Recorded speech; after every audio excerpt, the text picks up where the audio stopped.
Good morning, students. Class 7th, Chapter 2. Chapter 2, question A, B, C already complete, and question D, first, second, third also already complete. So, question A, B, C fill in computer book, and question D, C. First question, second, this one already complete, and third is also already complete. Now I will be start question D, fourth. How do we get to know when filtering is turned on? आप जब filter को turn on करते हैं ये आपको कैसे पता चलता है, कैसे आप जानते हैं? So first answer, under the data tab click the filter button. In the sort and filter group of buttons, small arrows are seen next to each column heading with the filter icon. This indicates that the filtering has been turned on.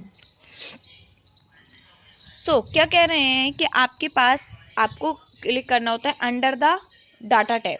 Data tab किस group में? Sort and filter group में. कौन सा button? Filter button. जैसे ही आप click करेंगे तो क्या होता है कि कुछ आपके स्मॉल जो एरोज होते हैं वो आपके डिस्प्ले होते हैं ईच कॉलम हेडिंग्स पर विथ द फिल्टर आइकन के साथ में. एक फिल्टर आइकन के साथ में स्मॉल स्मॉल एरोज आपको डिस्प्ले होते हैं. ये इंडिकेट करता है filtering has been turn on, ये आपकी filtering has been turn on. और इससे पहले जब मैंने आपको फिल्टरिंग को एक्सप्लेन किया था, जब मैंने आपको फिगर में बताया हुआ था कि किस टाइप से आपके एरोज डिस्प्ले हो रहे हैं फिल्टर के साथ में, जो कि इंडिकेट करते हैं आपके filtering is turn on. So question D fourth complete. Now start question D fifth. Define conditional formatting. How can it be copied from one cell to another? Conditional formatting sets the cells format according to the given conditions so that variations in data can be easily identified. Users can highlight selected cells or emphasize certain rows using these features. We can copy the conditional formatting to other cells using the Format Painter tool under the Home tab. क्या कह रहे हैं कि conditional formatting क्या है? Condition जो अभी आपने अपने अकॉर्डिंग जो भी कंडीशन गिवन रहती है उसके अकॉर्डिंग आप सेल के फॉर्मेट को सेट कर सकते हैं. कंडीशनल फॉर्मेटिंग इसलिए जो वेरिएशन होता है डेटा में वो इजीली आइडेंटिफाइड कर पाते हैं और यूजर्स हाईलाइट भी कर देते हैं जो भी आपकी सिलेक्टेड डेटा होती हैं, जो भी आपकी रोज होती हैं उसको इस फीचर्स का यूज करके. जैसे मैंने आपको इससे पहले जब एक्सप्लेन किया था उसमें बताया हुआ था कि एक टेबल है उसमें आपको कंडीशन अप्लाई की है जैसे कि 50 से ग्रेटर देन मार्क्स डिस्प्ले होना चाहिए, या फिर आप बोल सकते हैं जो 20 से लेस मार्क्स हैं वो आपके रेड कलर में डिस्प्ले, ग्रीन कलर में डिस्प्ले होने चाहिए.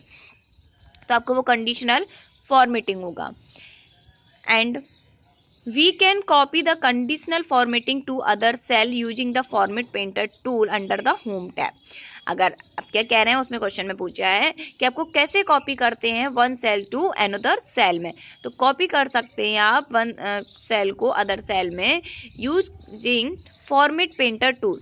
फॉर्मेट पेंटर टूल का यूज करके अंडर द होम टैब के अंडर फॉर्मेट पेंटर टूल का यूज करके आप कॉपी कर सकते हैं कंडीशनल फॉर्मेटिंग को.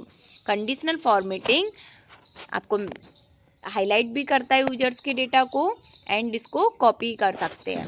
सो question D first, second, third, fourth and fifth right in computer note. Question D full right in computer note and learn also. Question D first, second, third, fourth, fifth right and learn. Write in computer note. And question A, B, C book portion fill in computer book. Fill in computer book. Thank you students.